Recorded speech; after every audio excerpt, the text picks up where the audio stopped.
Since the SDGs were agreed and the Paris COP21 agreement, enormous commitments have been made. In 2016, the world pledged $13 billion for the Global Fund for HIV/AIDS, tuberculosis and malaria, and $75 billion for the International Development Association replenishment. In 2017, a historic agreement was made for the world's oceans, as well as the Family Planning Summit and the Global Nutrition Summit. And in 2018, the Global Partnership for Education announced $112 billion. The goals have also been adopted by a wide variety of partners. The private sector is realizing the opportunity. Sustainable business could unlock more than $12 trillion. Up to 250,000 civil society organizations are working for the goals. And the UN itself is making historic reforms towards a new system, enabling country teams to deliver and report on results in line with national needs and priorities.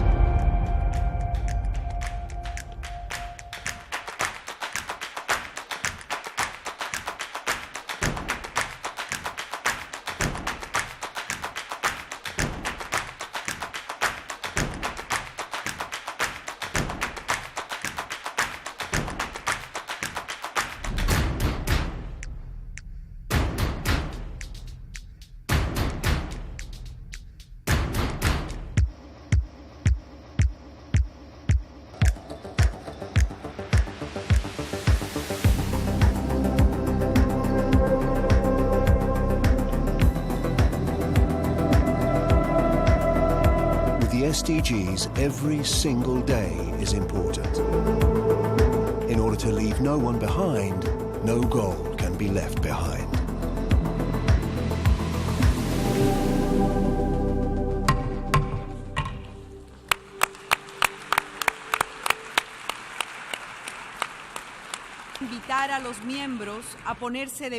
I would like to invite members to stand and observe a minute of silence in tribute to the memory of His Excellency Kofi Annan, the 7th Secretary General of the United Nations, who passed away on 18th of August 2018.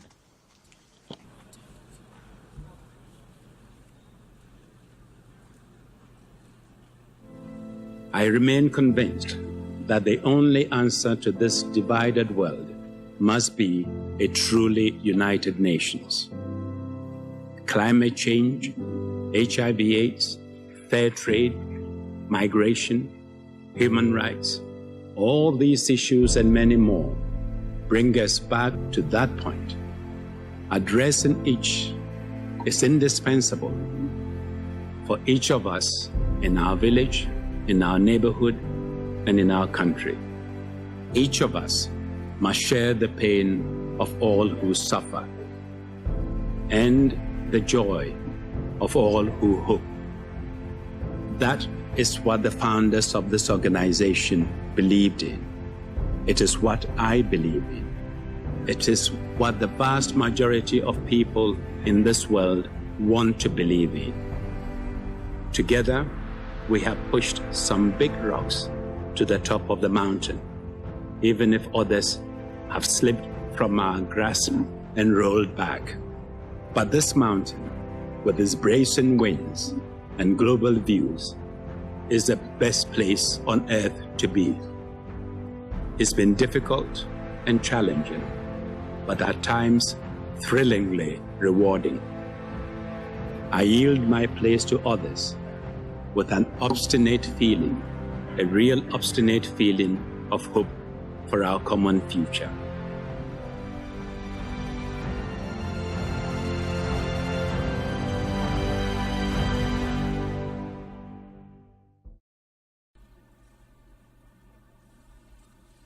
Muchas gracias.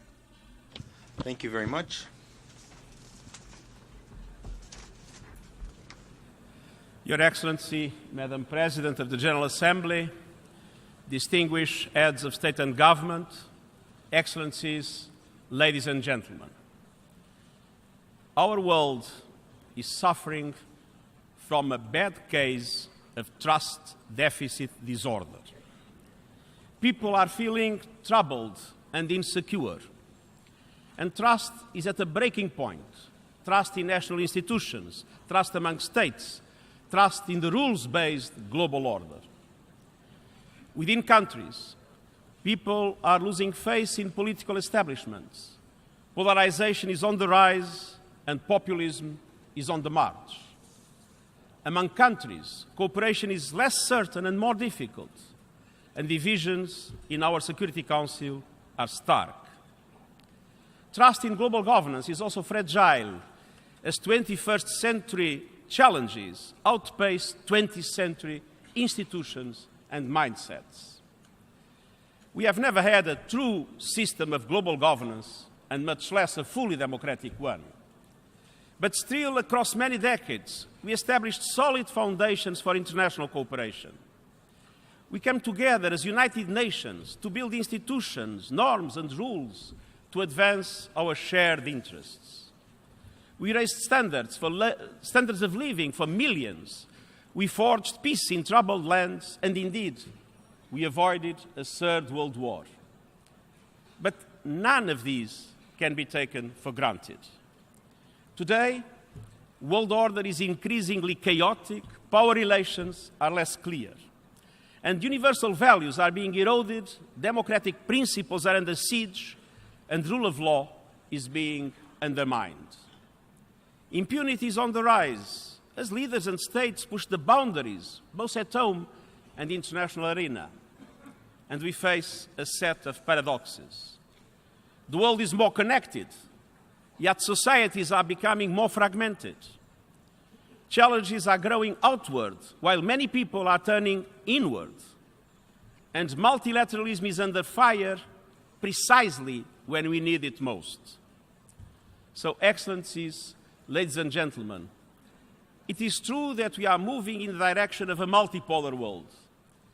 But multipolarity will not in itself guarantee peace or solve global problems.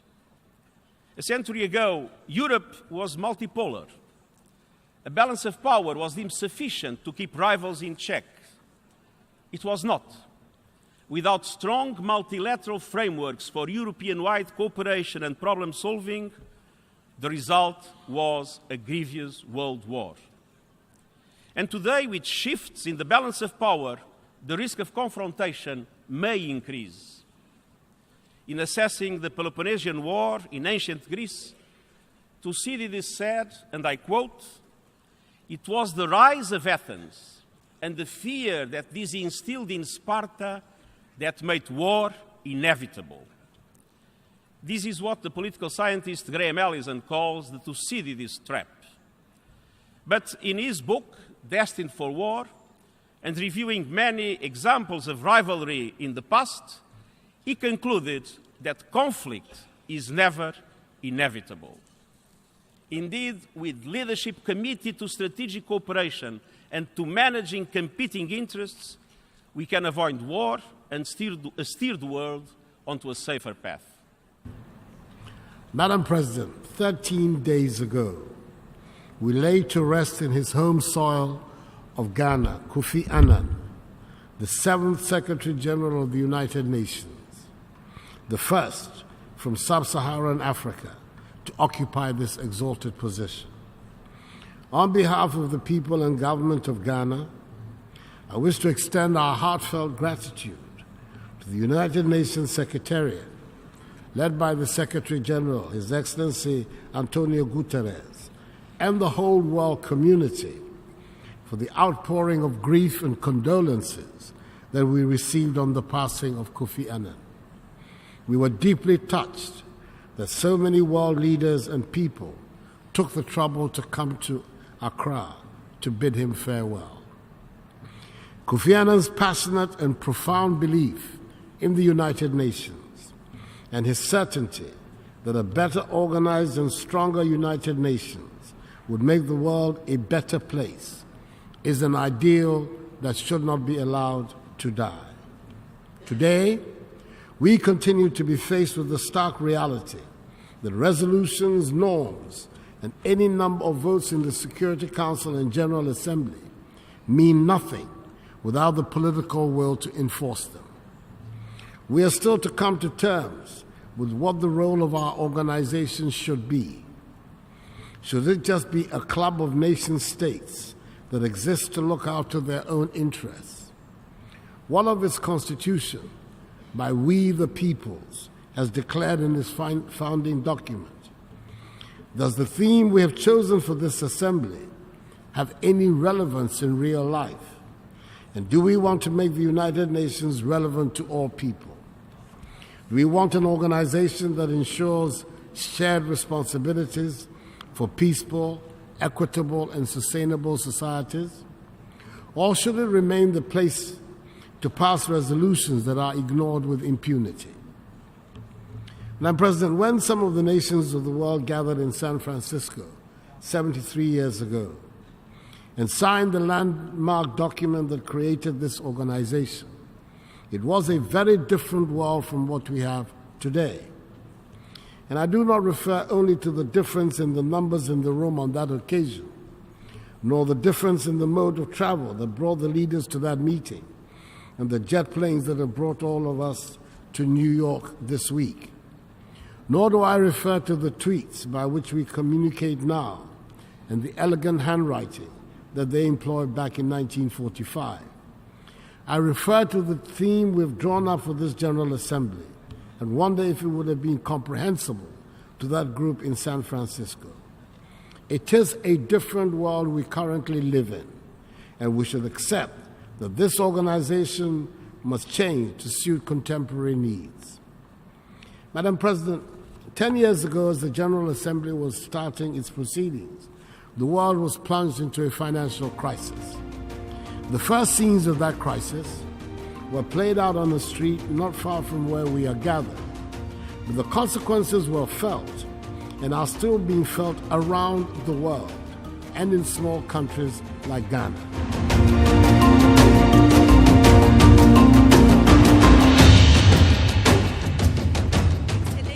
Excellencies, Nelson Mandela's remarkable legacy remains as relevant as ever, 5 years after his passing. Throughout his life, Mandela was always guided by the principles that are the bedrock of the United Nations. He represented the values of peace, solidarity, cooperation, respect for all human beings, regardless of their skin color, their political position, or their religious belief. Mandela himself said once, and I quote, "To be free is not merely to cast off one's chains, but to live in a way that respects and enhances the freedom of others." End of quotation. I had the privilege to meet President Mandela during the Rio+20 summit in Johannesburg in 2002. Madiba's love for South Africa sparkled in his eyes. His profound respect for human dignity permeated his interactions with those around him. Mandela refused to accept the injustices of his time, and hence his legacy represents a light of hope for a world still torn apart by conflicts and suffering. Nelson Mandela's centenary presents an ideal moment to reflect on the meaning that the legacy of this great African freedom fighter and statesman holds for us today. Nelson Mandela understood that the politics of confrontation and division impedes a nation's social cohesion and progress.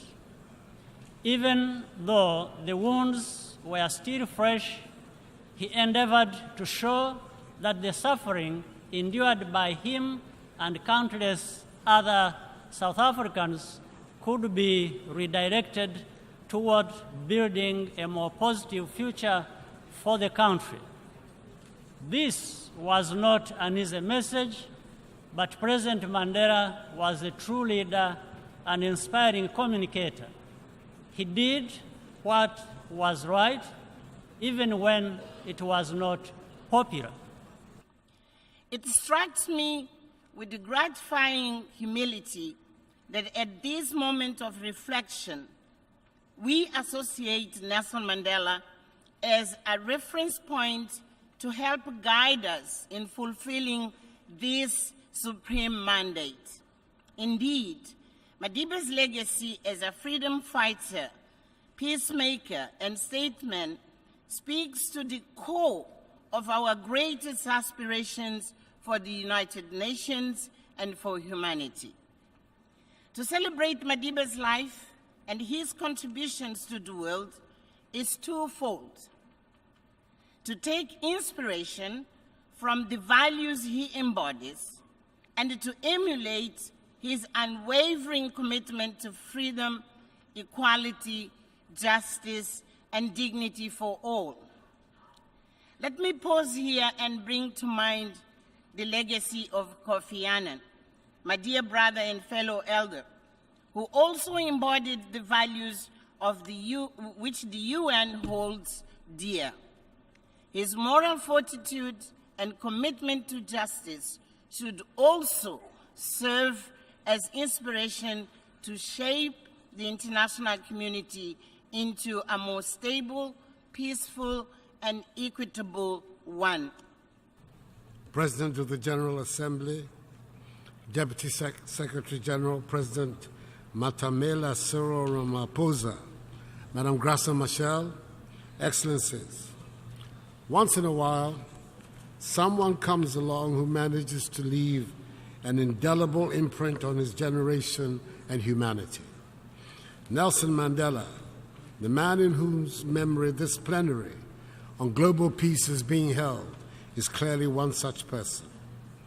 He dedicated his life, in his own words, to the struggle of the African people for their freedom and development, and, quote, cherished the ideal of a democratic and free society in which all persons live together in harmony and with equal opportunities, unquote. The implementation of this commitment secured for him not only 27 years in the apartheid prison of Robben Island, but also his undisputed place in the pantheon of the continent's notables as Africa's greatest ever leader. Nelson Mandela came from prison with probably the most recognized name in the world, and the true measure of the man was made evident when he helped ensure a peaceful outcome of the negotiations between the historical antagonists in South Africa. Indeed, when all the experts predicted disaster prior to the negotiations, Nelson Mandela somehow managed to avert a civil war. He held his nerve and disarmed with his calm dignity the most determined of those who had wanted a fight to the death. After he won the historic elections of 1994, there was pressure on him to give a taste of their own medicine to the oppressors of old. But he stayed firm, helped cement the reconciliation of post-apartheid South Africa, and left office after one successful term as president. It falls on us who come after him to make his dream of a peaceful world in which we all, men and women, young and old, live in harmony, a reality. He acted on the proposition that with a spirit of generosity, modesty, humility, and fellow feeling, all of us are capable of inhabiting this planet in dignity, freedom, justice, and solidarity. Let us keep alive and thereby burnish Nelson Mandela, Madiba's legacy. It is the legacy of deep belief in humanity's limitless potential for good. I thank you for your attention. In 1994, during his inaugural address to the UN General Assembly, President Mandela said, "The great challenge of our age to the United Nations organization is to answer the question, given the interdependence of the nations of the world, what is that we can do and must do to ensure that democracy, peace, and prosperity prevail everywhere," close quotes. The signing of the United Nations Charter over 70 years ago took place in a world different from our own today. It was a world still reeling from the clash of great powers in the Second World War that cost the lives of close to 5% of the world's population at the time. It is from this collective trauma that the United Nations was born. Countries sought to reimagine a world where nations would cooperate rather than to clash, and where friendly relations would lead to social progress, peace and development, and to a better life for all. For these noble ideas to be realized, however, they needed to find expression in the actions of those who took up the mantle of leadership at the most trying of times. One such leader was born in the small village of Mvezo in the eastern parts of South Africa in 1918. He would come to represent the hopes of millions of South Africans who dreamt of a life unshackled from a system that limited their potential and stifled their possibilities based merely on the color of their skin. It is our deepest hope that this summit, in the name of one of our greatest exemplars of humanity, Nelson Mandela, serves as a new dawn for the United Nations. We hope the summit will give expression to the Secretary General's call for a surge in diplomacy. We hope we will rediscover the strength of will to save successive generations from war and to overcome the hatred of our past and the narrow interests that blind us to the vision of a common future that is peaceful and prosperous. We hope we will prove ourselves worthy as the bearers of the legacy of Nelson Mandela. We welcome the broad sentiments in the political declaration that governments have agreed for the Mandela Peace Summit. But the truth is, we have heard it before. These are the words that get repeated time and time again without the political will, urgency, determination, and courage to make them a reality, to make them really count. But we must make them count, not tomorrow, but right now, because we are facing multiple crises around the world with people suffering on an unimaginable scale. Without action, without strong and principled leadership, I fear for them, I fear for all of us. Let us remember that Madiba spent the vast majority of his life as a civil society activist. Yet today, as we gather here to honor him, thousands of activists and human rights defenders around the world are imprisoned or have been tortured or have been killed. They include trade unionists, people from NGOs, social movements and religious communities, journalists, and those from the arts and culture field. In far too many countries, civic space has been shut down and the right of people to participate actively and freely in public life taken away from them. The preamble of the founding charter of the United Nations starts with the words, "We the peoples," not "we the nation states" or member nations. And we the people should never allow ourselves to accept injustice. As Martin Luther King once said, "I never intend to adjust myself to religious bigotry. I never intend to adjust myself to racial discrimination. I never intend to adjust myself to economic conditions that will take necessities from the many to give luxuries to the few when millions of God's children are smothering in an airtight cage of poverty in affluent societies." Your Excellencies, ladies and gentlemen, I appeal to you today with the spirit of Madiba hanging over us all, not to adjust to the inhumane way we have been treating millions of refugees around the world. Not to adjust to the Rohingya population living in an open-air prison under a system of apartheid. Not to adjust to the Palestinians in Gaza living under a relentless military blockade which keeps them in poverty and misery. Not to adjust to the centuries-old subjugation of indigenous peoples. Not to adjust to leaders who espouse xenophobic and fascist narratives or demean or undermine women. Neither we should adjust to the bloodbaths we have seen in Syria, in Yemen, in Iraq, in Afghanistan, in South Sudan, and elsewhere. Especially when most of the people who are shedding the blood are civilians and a large proportion of them are women and children. Let the words of Madiba inspire and guide you when he said, "Courage is not the absence of fear, but it is the overcoming of it."